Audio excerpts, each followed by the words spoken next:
distance, and we had a feeling that something might happen. The state police was ready to go with an evacuation plan, and an announcement was made for people to, it was basically a recommendation for people to evacuate the area, specifically the Oval, where thousands and thousands of people had gathered together. They were the ones who immediately heard that announcement.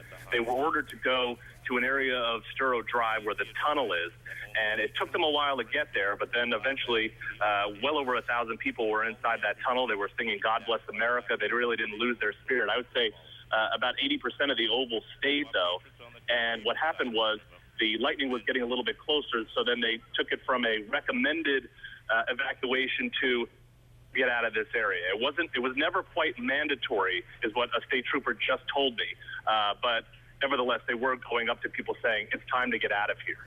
It was very calm. It lasted about 25 minutes. Everyone came back in. They tried to reclaim their spot. The Pops came back out. Jennifer Hudson gave an amazing performance. And so, but for that 25 minutes, it was still a good night. Wait, Sean, again, we're showing video of some of the fireworks. The fireworks, folks at home, just for your point of reference, that's not the Boston fireworks show. This is video from Brighton, just as the whole thing is going off, and the fireworks going off on one side and the lightning on the other side.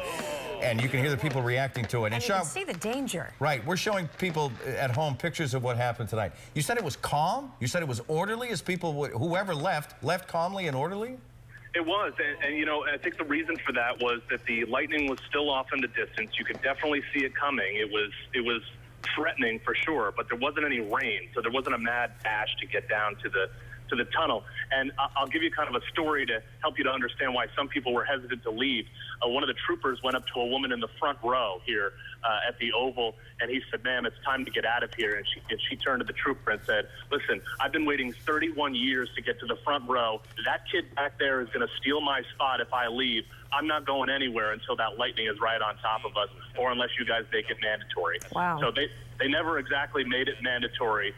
Nevertheless, it was, come on, folks, let's get moving here. And if Karen, our director, can you go back to that lightning picture, that really intense lightning picture, which just shows the strength and the ferocity of this storm? Sean, if you would stand by, let's go to News Center 5's Rondella Richardson. She's also in the Esplanade tonight, where people have just wrapped up seeing the show. Rondella?